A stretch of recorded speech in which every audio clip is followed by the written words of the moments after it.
राधे राधे। प्रणाम सभी को। नारायण नारायण नारायण। वसुदेव सुतं देवं कंसचाणूरमर्दनं देवकी परमानंदं कृष्णं वंदे जगद्गुरुं। कल हमने पहले अध्याय के 9वें श्लोक तक की चर्चा कर ली थी। अब आगे के श्लोक की चर्चा करते हैं। 10वां श्लोक।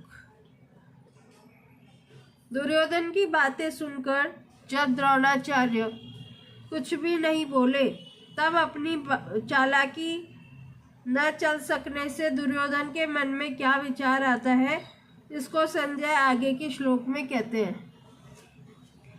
पर्याप्तं तदस्माकं बलं भीष्माभिरक्षितं पर्याप्तं तिदमेतेषां बलं भीमाभिरक्षितम्। व्याख्या। अपर्याप्तं तदस्माकं बलं भीष्माभिरक्षितम्। अधर्म अन्याय के कारण दुर्योधन के मन में भय होने से वह अपनी सेना के विषय में सोचता है कि हमारी सेना बड़ी होने पर भी, अर्थात पांडवों की अपेक्षा 4 अक्षौहिणी अधिक होने पर भी पांडवों पर विजय प्राप्त करने में है तो असमर्थ ही। कारण कि हमारी सेना में मतभेद है, उसमें इतनी एकता, संगठन, निर्भयता, निसंकोचता नहीं है जितनी कि पांडवों की सेना में है। हमारी सेना के मुख्य संरक्षक पितामह भीष्म उभय पक्षपाती हैं, अर्थात उनके भीतर कौरव और पांडव दोनों सेनाओं का पक्ष है।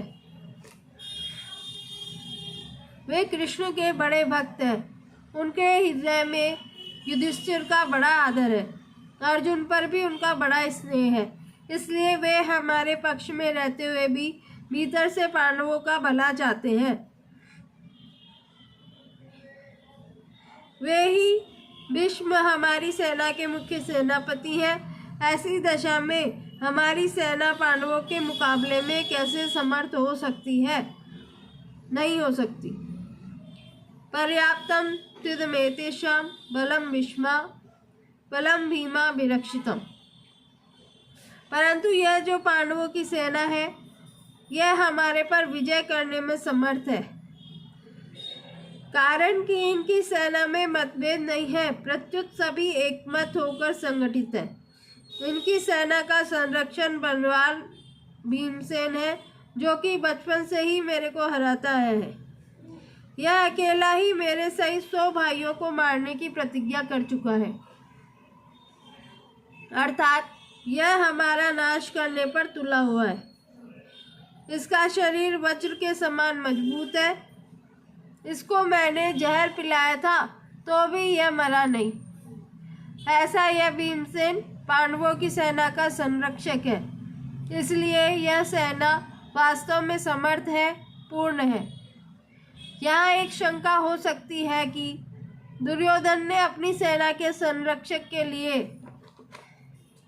भीष्म जी का नाम लिया, जो कि सेनापति के पद पर नियुक्त है, परंतु पांडव सेना के संरक्षक के लिए भीमसेन का नाम लिया, जो कि सेनापति नहीं है।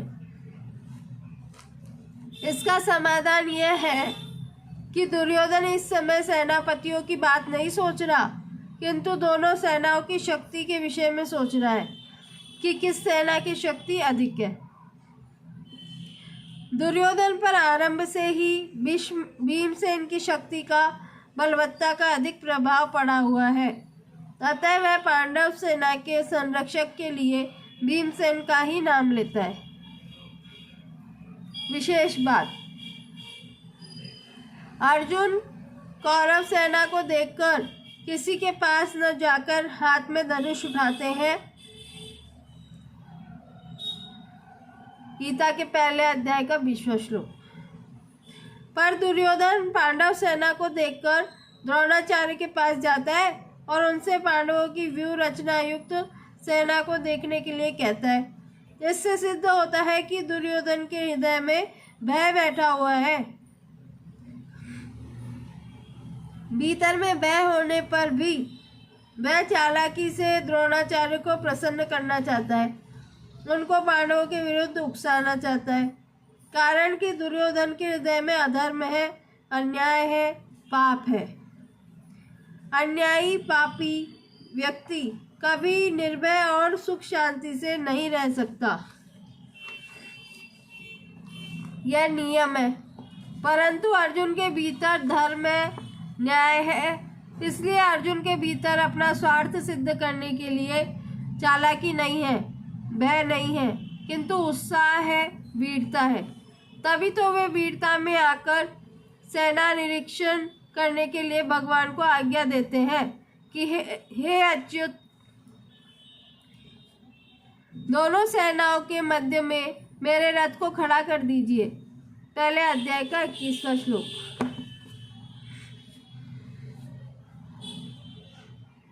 इसका तात्पर्य है कि जिसके भीतर नाशवान धन संपत्ति आदि का आश्रय है, आदर है, और जिसके भीतर अधर्म है, अन्याय है, दुर्भाव है, उसके भीतर वास्तविक बल नहीं होता। वह भीतर से खोखला होता है और वह कभी निर्भय नहीं होता। परंतु जिसके भीतर अपने धर्म का पालन है और भगवान का आश्रय है, वह कभी भयभीत नहीं होता। उसका बल सच्चा होता है, वह सदा निश्चिंत और निर्भय रहता है। अतः अपना कल्याण चाहने वाले साधकों को अधर्म, अन्याय आदि का सर्वथा त्याग करके और एकमात्र भगवान का आश्रय लेकर भगवत प्रीत्यर्थ अपने धर्म का अनुष्ठान करना चाहिए। भौतिक संपत्ति को महत्व देकर और संयोग जन्य सुख के प्रलोभन में फंसकर कभी अधर्म का आश्रय नहीं लेना चाहिए, क्योंकि इन दोनों से मनुष्य का कभी हित नहीं होता, प्रत्युत अहित ही होता है। परिशिष्ट भाव। अर्जुन ने अस्त्र शस्त्रों से सुसज्जित नारायणी सेना को छोड़कर निशस्त्र भगवान श्री कृष्ण को स्वीकार किया था, और दुर्योधन ने भगवान को छोड़कर उनकी नारायणी सेना को स्वीकार किया था। तात्पर्य है कि अर्जुन की दृष्टि भगवान पर थी और दुर्योधन की दृष्टि वैभव पर थी। जिसकी दृष्टि भगवान पर होती है उसका हृदय बलवान होता है, क्योंकि भगवान का बल सच्चा है। परंतु जिसकी दृष्टि सांसारिक वैभव पर होती है उसका हृदय कमजोर होता है, क्योंकि संसार का बल कच्चा है।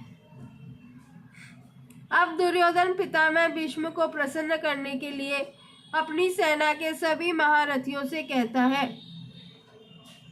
अयनेषु च सर्वेषु तथा भागमवस्थिता भीष्ममेवाभिरक्षन्तु भवन्तः सर्व एव हि। व्याख्या। अयनेषु च सर्वेषु भवन्तः सर्व एव हि। जिन जिन मोर्चों पर आपकी नियुक्ति कर दी गई है, आप सभी योद्धा लोग उन्हीं मोर्चों पर दृढ़ता से स्थित रहते हुए सब तरफ से, सब प्रकार से भीष्म जी की रक्षा करें। भीष्म जी की सब ओर से रक्षा करें। यह कहकर दुर्योधन भीष्म जी को भीतर से अपने पक्ष में लाना चाहता है। ऐसा कहने का दूसरा भाव यह है कि जब भीष्म जी युद्ध करें तब किसी भी व्यूह द्वार से शिखंडी उनके सामने ना आ जाए, इसका आप लोग ख्याल रखें। अगर शिखंडी उनके सामने आ जाएगा तो भीष्म जी उस पर शस्त्र नहीं चलाएंगे, कारण कि शिखंडी पहले जन्म में भी स्त्री था और इस जन्म में भी पहले स्त्री था, पीछे पुरुष बना है। इसलिए भीष्म जी इसको स्त्री ही समझते हैं और उन्होंने शिखंडी से युद्ध न करने की प्रतिज्ञा कर रखी है। यह शिखंडी शंकर के वरदान से भीष्म जी को मारने के लिए ही पैदा हुआ है।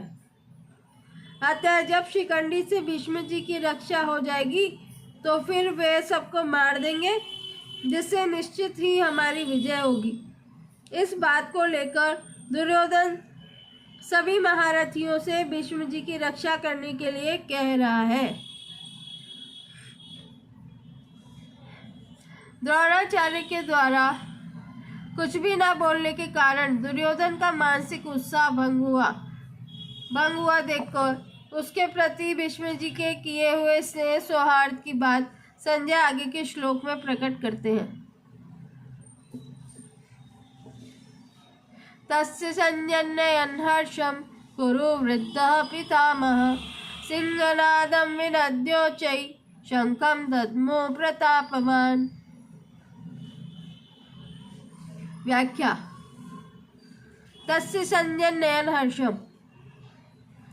यद्यपि दुर्योधन के हृदय में हर्ष होना शंख ध्वनि का कार्य है और शंख ध्वनि कारण है, इसलिए यहाँ शंख ध्वनि का वर्णन पहले और हर्ष होने का वर्णन पीछे होना चाहिए।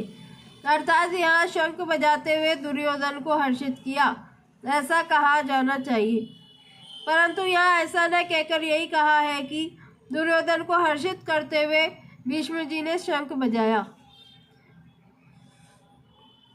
कारण कि ऐसा कहकर संजय यह भाव प्रकट कर रहे हैं कि पितामह भीष्म की शंख वादन क्रिया मात्र से दुर्योधन के हृदय में हर्ष उत्पन्न हो ही जाएगा। भीष्म जी की इस प्रभाव को द्योतन करने के लिए ही संजय आगे प्रतापवान विशेषण देते हैं। कुरु वृद्धः। यद्यपि कुरुवंशियों में आयु की दृष्टि से भीष्म जी से भी अधिक वृद्ध बाल्मिक थे, जो कि भीष्म जी के पिता शांतनु के छोटे भाई थे। तथापि कुरुवंशियों में जितने बड़े बूढ़े थे, उन सब में भीष्म जी धर्म और ईश्वर की विशेषता जानने वाले थे। अतः ज्ञानवृद्ध होने के कारण संजय भीष्म जी के लिए कुरुवृद्धा विशेषण देते हैं। प्रतापवान। भीष्म जी के त्याग का बड़ा प्रभाव था। वे कनक कामिनी के त्यागी थे, अर्थात उन्होंने राज्य भी स्वीकार नहीं किया और विवाह भी नहीं किया। भीष्म जी अस्त्र शस्त्र को चलाने में बड़े निपुण थे और शास्त्र के भी बड़े जानकार थे। उनके इन दोनों गुणों का भी लोगों पर बड़ा प्रभाव पड़ा। जब अकेले भीष्म अपने भाई विचित्रवीर्य के लिए काशीराज की कन्याओं को स्वयंवर से हरकर ला रहे थे, तब वहां स्वयंवर के लिए इकट्ठे हुए सब क्षत्रिय उन पर टूट पड़े। परंतु अकेले भीष्म जी ने उन सबको हरा दिया। जिनसे भीष्म अस्त्र शस्त्र की विद्या पढ़े थे, उन गुरु परशुराम जी के सामने भी उन्होंने अपनी हार स्वीकार नहीं की। इस प्रकार शस्त्र के विषय में उनका क्षत्रियों पर बड़ा प्रभाव था। जब भीष्म शरशैया पर सोए थे, तब भगवान श्री कृष्ण ने धर्मराज से कहा कि आपको धर्म के विषय में कोई शंका हो तो भीष्म से पूछ ले, क्योंकि शास्त्र ज्ञान का सूर्य अस्ताचल को जा रहा है, अर्थात भीष्म जी इस लोक से जा रहे हैं। इस प्रकार शास्त्र के विषय में उनका दूसरों पर बड़ा प्रभाव था। पितामह। इस पद का आशय यह मालूम देता है कि दुर्योधन के द्वारा चालाकी से कही गई बातों का द्रोणाचार्य ने कोई उत्तर नहीं दिया। उन्होंने यही समझा कि दुर्योधन चालाकी से मेरे को ठगना चाहता है, इसलिए वे चुप ही रहे। परंतु पितामह दादा होने के नाते भीष्म जी को दुर्योधन की चालाकी में उसका बचपना दिखता है। अतः पितामह भीष्म द्रोणाचार्य के समान चुप न रहकर वात्सल्य भाव के कारण दुर्योधन को हर्षित करते हुए शंख बजाते हैं। सिंहनादम विनद्योचै शंखम दद्मौ। जैसे सिंह के गर्जना करने पर हाथी आदि बड़े बड़े पशु भी भयभीत हो जाते हैं, ऐसे ही गर्जना करने मात्र से सभी भयभीत हो जाए और दुर्योधन प्रसन्न हो जाए, इसी भाव से भीष्म जी ने सिंह के समान गरजकर जोर से शंख बजाया। परिशिष्ट भाव। दुर्योधन के साथ द्रोणाचार्य का विद्या का संबंध था और भीष्म जी का जन्म का अर्थात कौटुंबिक संबंध था। जहाँ विद्या का संबंध होता है वहाँ पक्षपात नहीं होता, पर जहाँ कौटुंबिक संबंध होता है वहाँ स्नेहवश पक्षपात हो जाता है। अतः दुर्योधन के द्वारा चालाकी से कहे गए वचन सुनकर द्रोणाचार्य चुप रहे, जिससे दुर्योधन का मानसिक उत्साह भंग हो गया। परंतु दुर्योधन को उदास देखकर कौटुंबिक स्नेह के कारण भीष्म जी शंख बजाते हैं। तो आज 12 तक श्लोक पूरे हो गए। अगले श्लोक की चर्चा हम कल करेंगे। राधे राधे।